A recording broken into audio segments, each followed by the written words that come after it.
አይደለም አይደል? ቁርአን ነብዩ ሰለላሁ ዐለይሂ ወሰለም መጻፍ ማንበብ የማይችሉ አስተላላፊ ናቸው። ካላህ የሰሙትን ቃል በቃል ያስተላልፋሉ በቃላቸው። ኦኬ ሰዎች ናቸው የጻፉት ማለት ነው። ሰዎች ናቸው ሱሐቦች። ኦኬ ነብዩ መሐመድ ሲጽፉት በምን አወቁ እነኛ ቢሳሳቱስ? ሌላ ያላሉትን ቢጽፉስ? ምን ያደርጉ ቼክ ያደርጉ ነበር ላሳይካ። በጣም ይገርማል እሱ ከሆነ አያነቡም አልከኝ። ያስነባሉ ልንገርካ። ነብዩ ሰለላሁ ዐለይሂ ወሰለም ሱሐቦች ነበሯቸው። ሱሐቦች ማለት ደቀ መዝሙር በጣም ብዙ ደቀ መዝሙር ነበሯቸው። ኦሬዲ ከ10,000 በላይ ይበልጣል ቁጥራቸው። ከ10,000 በላይ ናቸው። ቁርአን የሚጽፉ ደግሞ ከ60 በላይ አይ ቲንክ አሉ። ኦኬ ነብዩ ምን ያደርጉ ነበር መሰከተ ተመከተ ምሳሌ መጽሐፉን ይኸው አንዴ መጽሐፉ ጀምዑል ቁርአን አንዴ ቆይ እቺ ነገር ኦንላጋት በደንብ ያሰመኩላ ሳይ መጽሐፉ ጀምዑል ቁርአን ይሄ መጽሐፍ ይኸው እንደዚህ ይላል።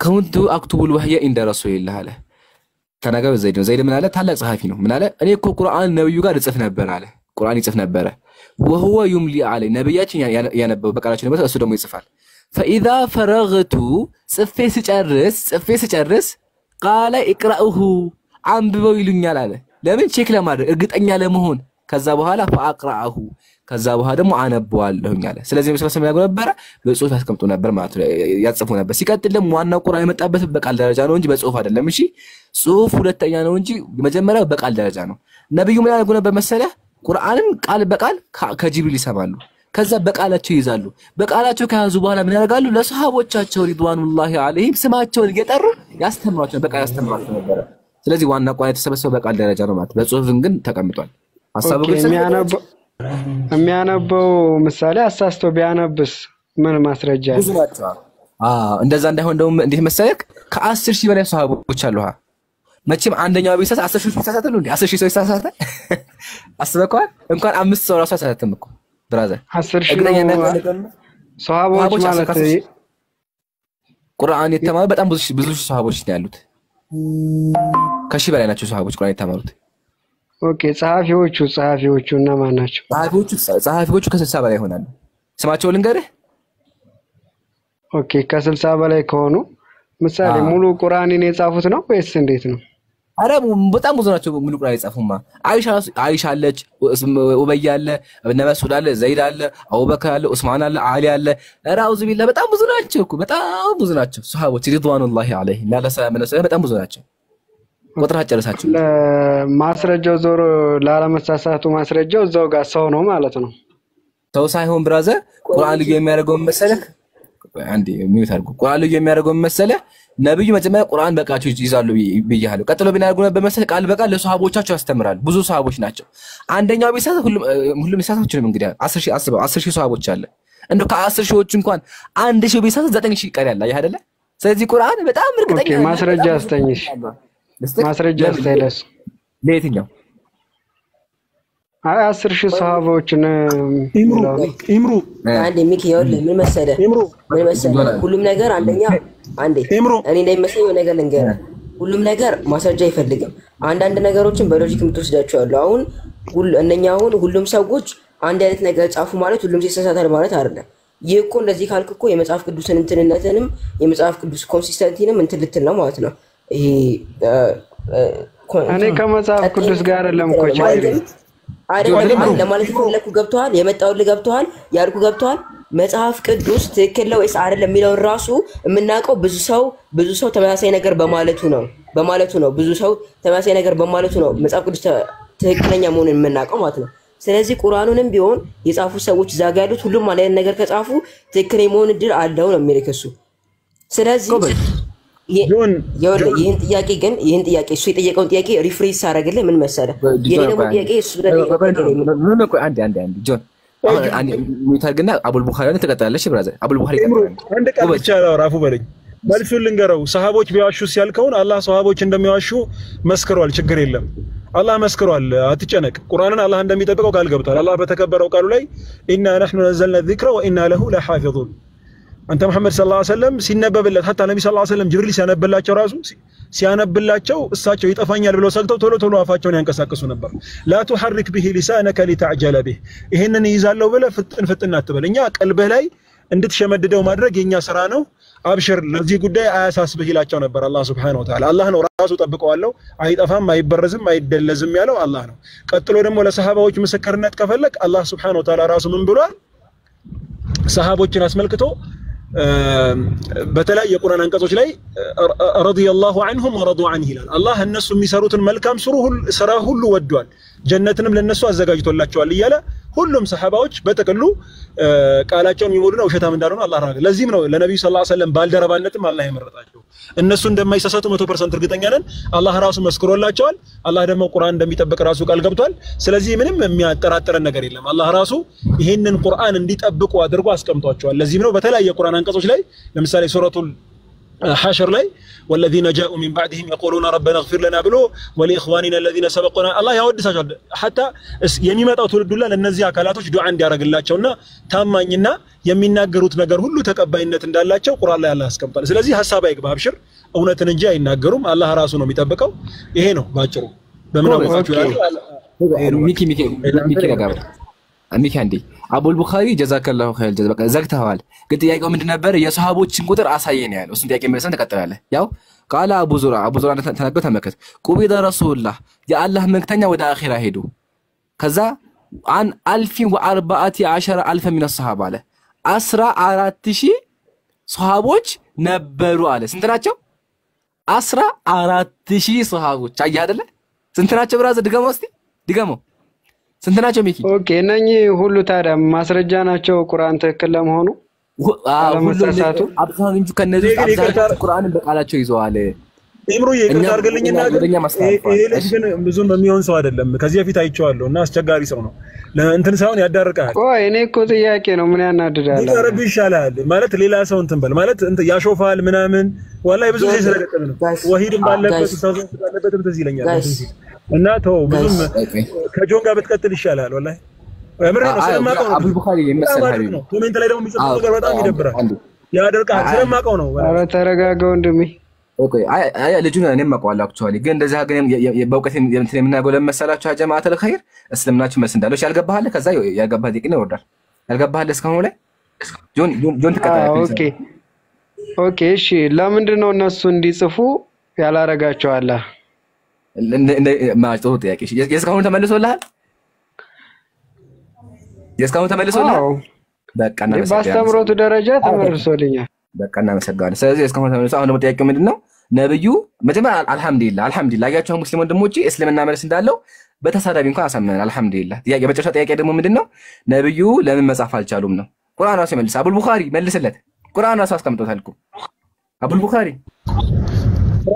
ነብዩል ኡምይ ናቸው ነብዩ ሰለላሁ ዐለይሂ ወሰለም ሲጀመር አላህ ሲናገር يسبح لله ما في السماوات وما في الارض هو الذي ብሎ አላህ አስቀመጠና ምንድነው ያለው ነብዩል ኡምይ ነው ያላቸው ነብዩ ሰለላሁ ዐለይሂ ወሰለም አይጽፉም አያነቡም ሲጀመር አስለን ማለት ነው ይሄ መጻፍና አለማንበብ መጻፍ አለመቻልና አለማንበብ ለእያንዳንዳችን ክብር አይደለም ውርደት ነው ለነብዩ ሰለላሁ ዐለይሂ ወሰለም ግን ሙዕጂዛ ነው ወይም የሳቸው ትልቅ የሆነ ተአምር ነው ለምን ካላችሁ የማይጽፉ የማያነቡ የሆኑ ነብይን አላህ Subhanahu Wa Ta'ala ይሄን ተአምራዊ ሆነ የወደፊቱን የሚተነብይ እጅግ ረቂቅ የሆነ ቃልን አሸክመውታል ከሌላ ቦታ አይተው ጽፈውት ነው እንዳይሉ መጻፍ አይችሉም እንዲሁም ደግሞ ይሄንን ነገር ከሌላ ሰው ከመጻፍ አገላብጠው አይተው ነው ወይ ገልብጠውት ነው እንዳይል መጻፍ አይችሉም እንዲሁም ደግሞ አንብበውት ነው እንዳይል አያነቡም ይህ የነብዩ ሰለላሁ ዐለይሂ ወሰለም ተአምር ነው ለዚህም ነው አላህ Subhanahu Wa Ta'ala ባህሪያቸው ጭምር የነብዩ ሰለላሁ ዐለይሂ ወሰለም ባህሪ በተውራትና በእንጂል ላይ ሳይቀር እንደማይጽፉና እንደማያነቡ ነገር ግን እጅግ ከባድ የሆነን የአላህ Subhanahu Wa Ta'ala ቃል የሚያነቡ ነብይ እንደሚመጡ አላህ Subhanahu Wa Ta'ala ተናግሯል እና ይሄ ለነብዩ ሰለላሁ ዐለይሂ ወሰለም ክብር ነው እና ነብዩል ኡምይ መሆናቸውን አላህ Subhanahu Wa Ta'ala በኩራት ነው የሚጠራው ያ የማይጽፍ የማያነበው የሆነው ብሎ ነው የሚገልጻቸውና ለነብዩ ሰለላሁ ዐለይሂ ወሰለም ይህ ክብር ነው እኛ እናውቃለን ይሄን ነብዩ ሰለላሁ ዐለይሂ ወሰለም ይሄን እንደማያደርጉ እና ይሄ ለነብዩ ሰለላሁ ዐለይሂ ወሰለም ክብር ነው ሙዕጂዛ ነው የማይጽፍ የማያነብ የሆነ አካል 114 የቁርአን አንቀጾችን እንግዲህ አስቡት ነብዩ ሰለላሁ ዐለይሂ ወሰለም ሰላቱ ላይ ይሰግዱ ነበር ሰላት ሲሰግዱ ረጃጅም የቁርአን አያዎችን ሱረቱል በቀራ ኦልሞስት ምን ያህል ገልጽ እንደሆነ ታውቃላችሁ 2 ጁዝ ከግማሽ አካባቢ ሱረቱል አሊ ኢምራን ሱረቱን ኒሳን ይሄን ረጃጅም የሆኑ ሱራዎች ነብዩ ሰለላሁ ዐለይሂ ወሰለም ሸምድደው ጭምር ሰላታቸው ላይ ጭምር ሲያነቡ ነበርና ይሄ ለነብዩ ሰለላሁ ዐለይሂ ወሰለም ትልቅ ተአምር ነው የማይጽፍ የማያነብ አካል ይሄንን ለሰው ልጆች መመሪያ የሆነ ትልቅ የሆነ መለኮታዊ መጽሐፍን በአላህ በልቡ ላይ ማስረጹ ለነብዩ ሰለላሁ ዐለይሂ ወሰለም ተአምር ነው ቁርአንም ይሄንን እውነታ ነው የሚያረጋግጠውና ያን ነው አላ ኩሊ ሐል አላሁ አለም ጀዛከላህ አላሁ አክበር ያሰራል። እሺ ወገናችን ጆን በጣም እናመሰግናለን። ጥያቄህን ጠይቅ። ولا تخطه بيمينك اذا لارتاب المبطلون እያለ የሚናገርበትም ትልቁ መረጃ ነው። ተርጉምላችሁ ብዙዎቹ ይጠራጠሩ ነበር። ቀጥል። ቃል በቃል ተርጉሙ። አንዴ ቃል በቃል ተርጉሙ ኢብራሂም። ምንድነው አንተ የምትጽፍ አይደለም وما كنت تتلو የምታነብ አይደለም من قبله ከዚህ በፊት من كتابين መጽሐፍን ولا تخطه بيمينه በእጅህም የምትጽፍ አይደለም አላቸው። اذا لارتاب المبطلون እንዲህ ብታረግ ኖሮ ብትጽፍና ብታነብ ኖሮ ምን ያረጉ ነበር? እነዛ ተጠራጣሪዎች አበላሽ የሆኑ ሰዎች በተጠራጠሩ ነበር አለ። ይጠራጠሩ ነበር። ምክንያቱም የሚያነብ የሚጽፍ ከሆነ ኮርጆ ነው ይሉ ነበር ማለት ነው። ይሄንን ለማድረግ አላህ እንዳልኮርጆ ራሱ ትልቅ ተአምር ነው እዚህ ውስጥ ያለው ራሱ ማለት ነው። ጀዛከላህ ጆን ቀጥል። በጣም እናመሰግናለን ስለጠበቅ። ቀጥል ጆን። እሺ የሚኪያስን ጥያቄ እኮ ነው ሪፍሬዝ ማድረግ የፈለኩት እና ምን ነበር መሰለኝ ጥያቄ ከሚኪያስ ላይ ጨምሬው ማለት ነው። ሚኪያስ ያለው ጥያቄው እነሱ የጻፉት ነገር ከመሐመድ የመጣው ትክክለኛ ነገር እንደሆነ በመናቃላይ ነበር ጥያቄው።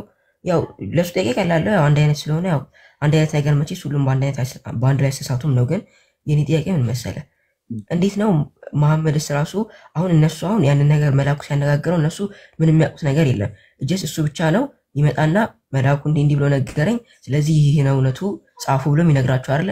ስለዚህ እሱ መሐመድ ራሱ የሰማው ነገር እውነት ይሁን ውሸት እነሱ መሐመድ ሰምቷል አልሰማም፣ እውነት ይሁን ውሸት ሲቀጥል የሰማው ራሱ ከመላኩ ይሁን አይሁን የሚያውቁት በምንድን ነው? በምን ሳቁዝም እሱ ስላላቸው ብቻ ነው ዝም ብሎ ተመርቶ የጻፉት? መሐመድ እውነተኛ መሆኑን አለሙን በምን ነበር እርግጠኛ ሆኑት? ስለዚህ ጥያቄ አንተ ምንድነው ነብዩ ትክክለኛ መሆናቸው ጅብሪል መምጣቱን በምን አወቁ አይደለ? አንደኛ ጅብሪል ራሱ ሪል ጅብሪል መሆኑና ለመሆኑን ወይም ሰይጣን ራሱ በጅብሪል ተመስሎ ለመሆኑና ለመሆኑን በምን ያውቃሉ? አንድ ሁለተኛ ደግሞ እንትን ሲጀመር ራሱ ሰይጣን ራሱ ቢሆን ማለት ነው ሲጀመር ራሱ ጅብሪል ራሱ አናግራቸው መሆኑን ራሱ በምን ያውቃሉ? ሁለት ሶስተኛ ደግሞ አናግራቸው ቢሆን ራሱ ማለት ነው ማለት እነኛ ውጭ ያሉት ሰዎች መተው ሲነግሯቸው ማለት ሲነግራቸው መሐመድ የሚላቸው ነገር ራሱ ፈጥሮ ይሁን ጅብሪል ነግሮት ይሁን ጅብሪልስ ቢሆን ሪል ጅብሪል ነው ወይ ሰይጣን ነው የሚለው የሁሉ ነገር በምን አውቀው ነው? ዝም ብለው ነው ወይስ ዝም ብለው በደመ ነፍስ ነው የጻፉት? እሺ እናመሰግናለን። ጥያቄውን ተቀበለናል። ኢብሮ ቀድስልኝና በጣም ጋራሚ ሀሳቦች አሉ እዚህ ጋር ግን መጀመሪያ አንተ እሺ በመጀመሪያ ደረጃ ነብያችን ሰለላሁ ዐለይሂ ወሰለም አንተ ነው የምትመልሰው ግን እኔ ይቅርታ አድርጉልኝና አንዳንድ ጥያቄዎች በጥያቄ ይመለሳሉና አንድ ነብይ እውነተኛ ነብይ መሆኑን እውነተኛ ተናጋሪ መሆኑን የሚመዝንበትን መመዘኛ ቢነግረን። ይቅርታ ስልክ ገብቶብኝ ነው። ይሰማል? ይሰማል። አዎ ይሰማል።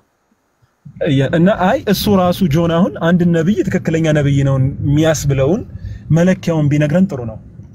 ምንድነው? ለምሳሌ አሁን አንድ ነብይ በተለያየ ለምሳሌ ክርስቲያን ከሆነ ይሄ ሰው በክርስቲያን ላይ የተለያዩ ነብያቶች ተገልጠዋል ወይም ነብያቶች መጥተዋል አስተምረዋል እና የነዚያን ነብያቶች ትክክለኛነት የሚመዝንበትን ነገር እውነት ጅብሪል መጥቷቸው ነው አይደለም የሚለውን ነገር በምን እንዳወቀና መለኪያው ምን እንደሆነ ቢያስቀምጥልን መልካም ይመስላል። ከጥያቄው ጥሩ ጥያቄ እንደው እግዚአብሔር ይስጥ። ይኸውልህ አንደኛው እኔ ካራክተሪስቲክ ነው ዋንኛው ብዬ የማስበው የሚያስተምሩት ነገር ቫዮለንስ እና ሃራስመንት መሆን የለበትም። በመጀመሪያ ማለት ነው የሚያስተምሩት ነገር ሃራስመንት እና ቫዮለንስ ካለው ይሄ ነገር ሪል መሆኑን አለመሆኑን ለመለየት ራሱ ያስቸግራል። ምክንያቱም እንዴት ነው አንድ ሰው ሃራስመንት እና ቫዮለንስ እያስተማረ ነብይ ነው ሊል የሚችለው ወይም ሊል የሚችለው? ሁለተኛ ደግሞ አንድ ልጨርስለት ከዚ ልጨርስለት አይሻልም? ቫዮለንስ እና ሃራስመንት ያልከው መረጃ አስተም። እሺ ጥሩ ጥያቄ። አንደኛ ሲጀመር የኛ አሁን ለምሳሌ ክርስቶስ ያስተምር የሚረግሟችሁ መርቁ እንደገና ለሚያሳድዷችሁ ጸልዩ ነው ያለው። እንደገና ደግሞ ሌሎችን ተከታዮችንም ቢሆን ወደኛ ይመጡ ዘንድ ጸልዩላቸው ነው እንጂ ያለው ግደሏቸው ወይም ደግሞ እግዚአብሔር ያጥፋቸው የሚል ቃል አልወጣውም ካፉ። አረ ቢስሚላህ ጆን እዚህ ኢብሮ ሀቢቢ እሺ ወይ ጆን ግን በቁርአን ላይ ሊትራሊ አላህ ያጥፋቸው አንዴ ረጋበል ጆን አንዴ ረጋበልና ቆይ አሁን ወላሂ በጣም ቁርአን ላይ ያስቀመጥኩኝ በጣም ገራሚ ነው ጆን ወላሂ ጆን ተባረክ ወረበል ከአባ በቃ አንተ ጀግና ነህ። ለምን በዚህ መስራት ሙሉ ክርስትና ውድቅ አድርገዋል። ልጻፍ ችግር ልጻፍ። አንደኛ ምንድነው ሃራስመንት እና ቫዮለንስ ወይም ደግሞ መጥፎ ነገር ማስተማር። መጥፎ ነገር ካስተማሩ መጥፎ ነገር ማስተማር አንደኛ። ከዛ መራገም፣ መግደል። ቀጥል አሁንም ቀጥል ጆን ችግር ማስረዳት ቀጥል። አሁን ሶስተኛ ሀሳብ በመጀመሪያ ችግር የለውም እሺ ችግር የለውም። በመጀመሪያ ማለት ነው አላህ ያጥፋቸው አንድ፣ ሁለተኛ ደግሞ ባገኛቸውም ስፍራ ግደሏቸው ሁለት፣ እንደገና ደግሞ ሌሎችም አሉ አይደል? ሲጀመር ደግሞ ማለት ነው በአብዛኛው ማለት ይሄ አንዱ ነው የቫዮለንስ እና የሃራስመንት ማለት ነው እኔ እስከማውቀው ድረስ። ሁለተኛው ደግሞ እኔ እስከማውቀው ድረስ ማለት ነው ሁለተኛው ካራክተሪስቲክ ብዬ የሚገልጸው እኔ አንድ ባንድ እያየን ብንሄድስ አንድ ባንድ እያየን ሄደሽ ጨርስ አቋጣኝ ጨርስ ብዬ ነው። እሺ ሀቢቢ ከዛ እየጻፍክ ነው አታስቡ፣ ጽፌያለሁ ሁሉም ነገር። ቀጥል ቀጥል ልጅ። እሺ ሁለተኛው ደግሞ ማለት ነው እኔ ግዴታ ነው እያልኩ አይደለም እንትን ማለት ነው። ይሄ እንትን ማለት ሚራክሎችን ፐርፎርም ማድረግ ግዴታ ነው ብዬ አላስብም። ነገር ግን ደግሞ እኔ እስከዛሬ ድረስ ካየኋቸው በመሐመድ ጊዜ ብኖር ኖሮ እስከዛሬ ድረስ ካየኋቸው ነቢያት ጋር ሳነጻጽረው እስከዛሬ የነበሩት ነቢያቶች እንዳለ በሁሉም ብዙ ታምራቶችን ወይም ሚራክሎችን ፐርፎርም ሲያደርጉ አይቻልም። መሐመድ ላይ ግን ስደርስ ምንም ሚራክል አላይም። ቫዮለንስ እና ራስመንት ነው የሚያስተምረው። ሲቀጥል ደግሞ የሚያወራው ነገር ራሱ ከመላክ የመጣ መሆኑ ማስረጃ የለኝም። ስለዚህ እነኚህ ማስረጃዎች ይዤ እንዴት ነው እነኚህ ሶስት አንድ ነብይ ላያስብሉ የሚችሉ ነገሮችን ይዤ እንዴት ነው ነብይ ነው ብዬ እርግጠኛ አይደለም የምችለው። ይሄ ነበር በቃ አሁን ኢብሮ እንጀምር። አንዴ መጀመሪያ ምንድን ነው ያለው? አንዴ መጥፎ ነገር የሚያስተምር ነው ያለው ነብዩ። መጥፎ ነገር ሲባል ምንድን ነው ያለው? አንደኛ መራገም። ስለዚህ አንድ ነብይ የሚራገም ከሆነ ትክክለኛ አይደለም። ኢብሮ ጀምረው አሁን ስለዚህ መራገም አንድ ነብይ የሚራገም ከሆነ ነብይ አይደለም። አሳየን። እሺ አሁን ነብይ መራገም ማለት ለምሳሌ አሁን ይሄ መልእክት የማን መልእክት ነው ተብሎ ነው የሚቀበሉት? ኢምሩ ይሄ መልእክት የማን መልእክት ነው? ዮሐንስ ላይ መልእክቱ ያው ኢየሱስ ነው ብሎ ነው የሚናገሩት። እሺ ጥሩ፣ በነገራችን ላይ እንመጣለን ወደ ዋናው ደግሞ ያው እንዴት እንደሚራገም ነው። እሺ ዳሩ ግን የሚፈሩና የሚያምኑ የርኩሳን ነፍሰ ገዳዮች የሴሰኞችንና የሻስተማለት የጣዖትንም እያለ ቀጣይ የሚያመልኩት የሐሰተኞችን ሁሉ እሺ እድላቸው በዲንና ምን አለ በዲንና በእሳት የሚቃጠል ባህር ነው፣ ይሄውም ሁለተኛው ሞት ነው አለ። እሺ ጥሩ፣ አሁን እዚህ ጋር እንደዚህ አይነት ህዝቦች ምንም ያደርጉ ናቸው? እርኩሳን ምናምን የተባሉ ሰዎች በዲንና በእሳት በሚቃጠል ባህር ነው አለ። እሺ አሁን ጥሩ፣ አሁን እኔ እንደውም በዋነኝነት ይሄን ለመጥቀስ ነበር እንኳን ያለው ጆን ጻፍሽ አንዴ እንዳታቋርጠኝ እባክህ እንዳታቋርጠኝ። እሺ እንዳታቋርጠኝ። አዎ ቆይ አንድ ጊዜ አዎ እሺ ያው ምን አለ? የዚህን ህግ ቃላቶች ያደርግ ዘንድ የሚያጸና እርጉም ይሁን አለ። ምን ይሁን አለ? እርጉም ይሁን አለ። እርጉም ከዛ ህዝቡን ሁሉ አሜን በሉ። እስቲ አሜን በሉ። አንዴ አሜን በሉ። አሜን።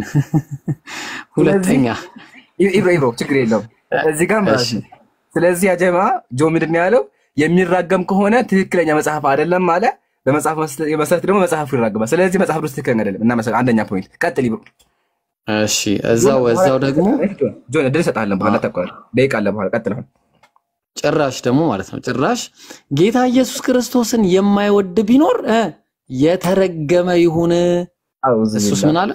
ጌታችን ሆይ ና ይላል። ከዛ ያው እንግዲህ ስለዚህ አሁን በቃ የተረገመ ይሁን። በቃ አሁን እርግማን አለ ማለት ነው። ኢምሩ የመጀመሪያ የእርግማን ፓርት በጣም ትልቁ የእርግማን ፓርት አለ። ኢየሱስ ራሱ የተናገረው ዮሐንስ ራዕይ ምዕራፍ 22 ላይ ምን አለ? በዚህ መጽሐፍ ተጻፈ። አንዴ ስለዚህ አሁን አንተ የምታሳየው ምንድነው? ቅድም ጆ ምንድነው ያለው? የሚራገም ከሆነ ትክክለኛ ነብይ አይደለም ማለት። አሁን ኢየሱስ ደግሞ ከተራገመ ትክክለኛ ነብይ አይደለም ማለት ነው። ኢየሱስ አሳየን። ታዲያስ በዚህ መጽሐፍ የተጻፈውን ትንቢት ቃል ለሚሰማ ሁሉ እኔ መሰክርበታለሁ። ማንም በዚህ ላይ አንዳች ቢጨምር እግዚአብሔር በዚህ መጽሐፍት የተጻፉትን መቅሰፍቶች ይጨምርበታል። መቅሰፍት እሺ። ስለዚህ ማንም በዚህ ትንቢት መጽሐፍ ከተጻፉት ቃላቶች አንዳች ቢያጎል በዚህ መጽሐፍት ከተጻፉት ከህይወት ዛፍና ከቅጠሊቱም ማን ነው ከተማ እግዚአብሔር እድሉን ያጎልበታል። ስለዚህ መቅሰፍት እያለ ሰዎችን ይራገማል ማለት ነው ኢየሱስ ማለት ነው። ስለዚህ ያው በዮሐንስ በኩል ሲናገር የነበረው በመላኩ በኩል ኢየሱስ ነው ብላችሁ ነው የምታምኑት። ስለዚህ ኢየሱስ ተናገረ ማለት ነው። ያው ኢየሱስ ይራገማል። ስለዚህ በአጭሩ ብዙ አሉ። ይምሩ ሁለተኛውን ፖይንት ደግሞ ሄድበት ሶስተኛው ፖይንት ላይ እንሄዳለን ኢንሻአላህ። አይ ስለዚህ ወገናችን ጆን እርግማን ያልከው መስፈርት አያስኬድህም። ለምን መራገም አንድ ነብይ ትክክለኛ አያደርግም? በጣም እናመሰግናለን። መጽሐፍ ቅዱስን እንጥለዋለን። ግን በእስልምና ያለውን እንገር በእስልምናችን አስተምሩ አይሁዳውያን ክርስቲያኖች ምሳሌ አይሁዳውያን ለምን ተረገሙ? አይሁዳውያን ለምን ተረገሙ? ማርያምን ተሳደቡ። አላህ ጻድቅ ያሰስ ሰደባት ማርያምን። ኢየሱስን ገደልን አሉ። ነቢያትን ገደሉ። ነቢያትን በመግደላቸውና በመዋሸታቸው በማጭበርበራቸው በመካዳቸው የአላህ እርግማን በእነሱ ላይ ነው። አንደኛ እናንተ ደግሞ ተመከት እርግማችሁ ምን እንደሆነ። እናንተ ተረገሙ። ለምን ተረገማችሁ? አላህ ልጅን ያዘማል በማለታችሁ። አምላክ ሶስት ነው በማለታችሁ ተረገማችሁ። ተመከት ምን እንደሚል ራሱ አላህ ያጥፋቸው። ከእውነት እንዴት ይርቃሉ አለ። ከእውነት በመራቃችሁ የአላህ